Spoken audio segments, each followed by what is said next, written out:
Good afternoon, everybody. This is Diggs. It's another beautiful day out here in the Pacific Northwest. I woke up this morning and I saw that the Final Fantasy VII Remake Part 2 information was out on WoTV-Calc. I haven't looked at any of it yet. I'm super stoked. This is going to be like my first look at all of the Final Fantasy VII Remake 2 stuff that's come out. Hope you guys are excited. Let's dig in. If you guys aren't already subscribed to my channel, please hit that subscribe button. We're trying to hit 10K subscribers, and I know there's a lot of new people out there who are watching right now. It would really help me out. But let's go ahead and get into this because I am stoked and so ready to check out what these other units are going to be. We knew that Aerith was coming out. We had some look into Aerith's kind of equipment and ability, or at least her abilities. Her mastery ability is going to give HP 10% for water allies, water attack 15 for water allies, and it's going to increase magic 15% for herself. She's also going to get +5 spirit. Her main job is white mage with time mage and rune knight, and her TMR Aerith's clothes going to give 378 HP, 6 defense, 10 spirit, and the ability is going to give single target resistance AoE, which is very powerful, I feel like. 24 TP cost ability, and it's going to give up to 25% single attack resistance. That is beautiful.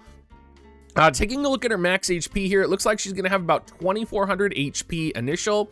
I can actually probably pull up the builder here, and it'll show kind of what her base stats are. At 2700, she's going to have 161 AP, starting out with 120 at the beginning of the fight. Magic at 617, that's with no passives at all. Holy cow, 5 spirit, 64 agility. Overall, she is just going to be a beast in terms of magic power. 20% resistance to fire, 10% weakness to lightning. Her resistance is she has 10% to magic, and then she is weak, 5% to slash, 10% to pierce, and 5% to fist. And she does have 50% berserk immunity, which is huge. She will be a King Mont counter, no doubt. She also has 50% immunity to immobilize and 10% death resistance, so very powerful overall. Taking a look at her passives, she has an increased TP 30% self passive, which I don't think we'll be seeing used very much. She also has Midgar Flower Seller, which increases her spirit 12 and increases her healing power 20. I'm not sure we'll see any of those being used. I think we'll probably see Runes of Fierce Water for the Rune Knight sub, and I think we'll also see either Sharp Mind or High Speed Chanting as well. Her counters, so her unique counter is going to be 20% chance to AoE heal allies. That is really interesting. So she's going to be kind of like a Yuna, it looks like, except it'll be an AoE heal. So this is going to encourage you to keep your units close together, which I feel like in War of the Visions, we haven't really thought about or really done before, right? Because we always kind of separate them out, especially if you're going up against like a Ruinstern for AoE. Really interesting there. Taking a look at her primary kit, decreased chance of being targeted for self, so that's a buff. Also increases the AoE resistance 15 for herself. This is pretty big, I think. I think this is going to be really powerful. Her vision ability, which will restore 20 AP, it looks like, to the individual target. Judgment Ray decreases AP 20 for the opposing target.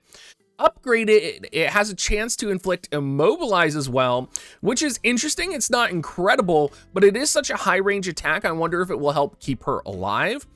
Protect Servant reduces magic damage taken 35%, so that's probably one of the highest magic damage taken barriers that you could put on somebody. Inori is going to restore HP for 210x for allies, so this is basically just Kiraga. And then you can upgrade it, which will also boost Spirit 15 for allies, which is like a Kiraga that gives your allies 15 Spirit. And she does have re-raise. Now, one of the things we're not seeing in her primary kit here is full life. And it looks like she doesn't have it in her off kit either. So this is really important. As powerful as a unit she is, she does not have full life. She does have re-raise, which, I mean, you could argue is more important, but that's definitely a drawback, I think, of her. Her Innocence Force ability here, holy cow, look at that. It's a 3x3 AoE attack. That is crazy for her sub job. And then her Healing Magic Circle is going to restore HP 120x to target. It's going to grant a 10% regen as well. I don't think you'll be seeing sub White Mage. I think more likely we'll be seeing sub Rune Knight or Time Mage. Important notes on her Time Mage sub here. She gets access to both Haste and Quicken, which is wonderful. For her sub Rune Knight, she gets Drain Evoke, Water Sword, Hazard Spell, Water Rune, which will decrease water resistance, and Water Gust Sword. I mean, you could run Time Mage or Rune Knight sub, and she is going to just decimate with either sub. Her Limit Burst is going to increase HP for allies, so it is a 2x2, right? Or sorry, a 4 square, quad square cross attack, or cross area. 310x heal, and then it's going to increase defense for 3 turns for allies. So overall, I would say my initial impressions of Aerith are she's powerful. Little disappointed she doesn't have full life, but do we need it with re-raise in the world right now? I think maybe not. Let's go ahead and look at the equipment that comes with her, the Guard Rod. It does have Magic 140. Interestingly, I'm not sure how great this rod is. It's pretty cool and unique. It does give magic resistance 8%, so maybe it's really powerful. I'm trying to see here if calculators can use it, but I guess it's considered a staff, right? I always mix up, because the calculators use Platinum Rod, I always mix up Platinum Rod and staffs. So this is a staff, even though it's called the type Rod. So increased magic attack 15 and magic resistance 8%. Oh, it's a little bit more defensive. I'm not sure it's going to be game changing. I think, you know, in certain situations you want to use Yuna's Rod for the evocation up. You want to use Prunus so for the light attack up and the thunder attack up. So just looking at this, I'm like, it's kind of cool for the defensive properties, but I think there are other staffs out there that are going to be better, essentially. But let's take a look at Barret. His main job is going to be Gunner with Sub Gunner and Sub Pugilist. His TMR is going to give 10 defense, 10 critical avoid, 524 HP. That's huge. It's going to give Anger Boost, which will increase critical hit rate 30 and increase critical evasion 30. I like that it's increasing critical hit rate. Anytime now, especially with Cloud, that we're seeing critical hit rate, it's something I'm always paying attention to. His master ability is going to give Ice Attack up, HP 10% for Ice allies. It's going to increase his HP 10% for self and increase defense penetration 15. So I'm wondering if we're going to see him kind of be a defense pen crit build tank-ish. Let's take a look at his stats here. 1100 HP. So he has 50% immunity to disable, to slow here, and then he has 10% resistance to blind. He has 15% slash resistance. He's weak to fist by 5% and a 10% missile resistance. Weak to fire 10%, resistant to wind 20%. Let's go over to the builder and look at his kind of broad range based stats. I forgot to turn off my alert box there, so y'all will have to excuse that sound. So his base HP is 3,800. That is crazy. He has an attack of 384, agility 57, which is pretty low for a 120 unit. A little concerned about his agility here. Definitely something I'm keeping in mind when I'm looking at him. Let's go ahead and take a look at some of his other kind of things here. He only has 8% critical hit rate on his board. So even though his TMR is giving crit rate, it's not looking good in terms of building him as a critical hit rate unit.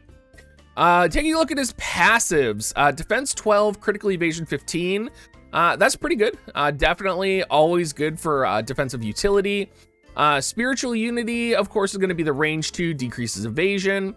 His other unique passive is going to increase chance of being targeted for self, which is awesome. And then, of course, he has the Pugilist and other gunner, so missile attack, HP, and attack. You're probably going to see some type of mix of those. Now, he does have both missile and fist attacks in his counter because he has access to Sub Pugilist. His primary ability for countering is a 20% chance to proc a 121% missile attack counter, which will decrease 20% agility for the target. I think that's pretty good. I think that's probably his best counter, and that is very painful. That would be like, that would suck to get hit with. His primary kit is going to be his base 14 AP ability is going to be an ice missile attack, which decreases attack 39% for 3 turns to target. He has rootedness, which is going to increase his defense for 15. You're probably going to turn this off, I think. Oh, but it turns into super root which increases attack 40% for 3 turns and increases defense by 20. So that makes it much more viable in terms of a buff to use. He also has Anger Max, which is just 165x ranged missile attack. Notice it has range height too, though, and that's pretty unique, I would say. Having access to range height 2 is pretty powerful. A Grenade Bomb. Now, this is a 200% modifier attack, which decreases healing power 60 for 3 turns to target, with a critical chance of 50% with a range height of 2. So, assuming that you're running his TMR, the crit chance on this is pretty good. So you might actually be able to build a composition surrounding Grenade Bomb, especially if you're trying to go for like a crit comp. Considering he has like, I think it was 6 crit in his off stats, definitely viable. It's interesting. It's definitely something to look at. Fuel Burst will decrease the opponent's defense for 30 for 3 turns, and it's 165x attack. And then that also turns into Fuel Burst Kai, which basically adds slow to it. And then he has Zero Range Shot, which is a point-blank shotgun-esque technique, which is Dispel to ignore fatal damage for target. So he's going to be able to get rid of any of those types of buffs the opponent has. Now, for his passive, or for his sub-job gunner, he's going to have Ignore Float, so Grand Blow is going to have a 25% chance to immobilize for 3 turns to target. That's an AoE. But what's more interesting here is Energy Reload, which will increase missile attack 60 for 1 turn to self. Pretty powerful. He doesn't have access to any like multi-chaining abilities here, except for Anger Max, which is like a 3-hit attack. So actually, I think you're probably not going to be running this gunner sub. You might actually be running the actual normal gunner sub. And the reason I say that is because the normal gunner sub has access to advice. In global, it's called counsel. So it's going to give critical hit rate 42, and it's going to buff critical hit rate for your allies as well. Pairing this is really powerful, right? Like this will give him basically 92 critical hit rate on Grenade Bomb, or plus 92% critical hit rate. So I could see Gunner, just normal Gunner, being his primary sub job most of the time. Unless you're wanting to utilize him as some type of tank, and then you might be running Sub-Pugilist. So lots of different options for Barret. I could see him being useful in a variety of ways. Do I think he's amazing? Not necessarily, but I think he's unique. And I think he is definitely worth potentially an investment if you have an ice comp, especially for this 3-hit ice chaining attack. I think is really powerful. It'll definitely kind of make ice compositions even more powerful for PvE content. His LB is also a 200% modifier 2-hit attack, which has a 67% chance for confusion, which is pretty powerful. So lots to go for here. Let's talk about Guard Scorpion and some of the VCs that are coming out though. So the Guard Scorpion VC is coming out. It's gonna have HP 304, TP 20, attack 155. It's gonna give for lightning individual unit, it's gonna give AoE resistance plus 10. It's also gonna give critical damage plus 5. For the party-wide units that are lightning units, it's gonna give attack 50%, critical hit rate plus 13, and it's gonna give lightning-based units 20% slash resistance. So this is definitely the VC I would say we were waiting for Cloud. I definitely think this is very powerful. And this is a VC I would say we have been waiting for the entire lightning composition team.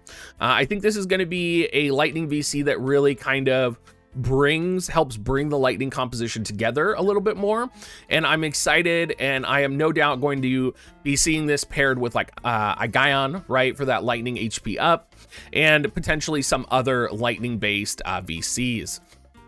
Now, Guard Scorpion did get an Esper as well, so his 3-star form is going to give HP 1300, AP 41, TP 42, attack at 131, Magic 40, Dex 80, Agility 15, a little bit on the low end, but still pretty good.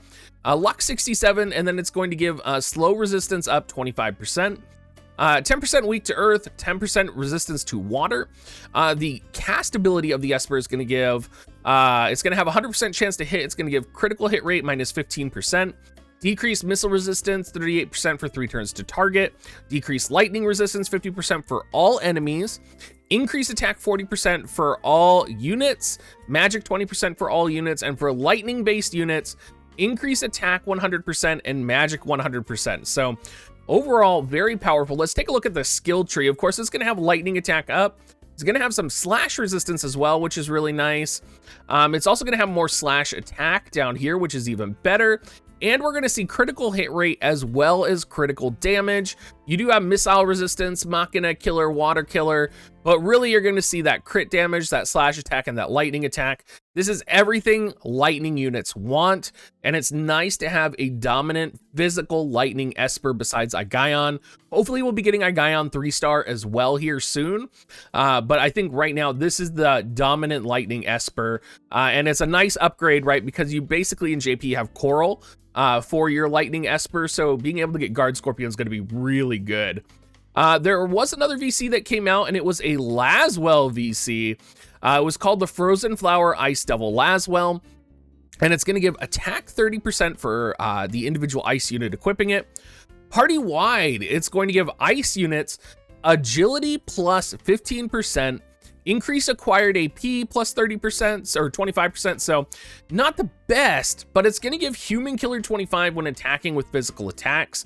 So I see this being a really powerful like PvE, or sorry, a PvP card, right? If you're going up against humans a lot, it's just going to be really good. I don't think it's a must-have for people, but it's going to be kind of the only VC that you can put on that's really going to buff agility and kind of fall in line with that like ice elemental composition. So lots of interesting things with ice units. We do also have the Shinra Bangle, which is the raid piece of gear, I believe, that came out, and it's going to have an aim form, a dodge form, and a shield form. The shield form is going to have 16 defense. The dodge form is going to have 12 evasion, and the aim form is going to have 12 accuracy. I think you just go for the shield version here. And at +5, it's going to increase human killer 15 when attacking with physical attacks. So any physical based attack is going to get human killer 15. Overall, this is really awesome. Lots of good stuff here. Yeah, I'm excited for it. We don't always do videos like this when the JP news comes out. If this is something you guys want me to do more often, please leave a comment down below. Also, if you are new to the channel, please hit that subscribe button. We are so close to 10K subscribers. I would really appreciate it. As always, if you do want to support me, you can go to dig.gs/coins, and you can purchase Amazon coins using my affiliate link, or honestly, you could just hit that subscribe button down below.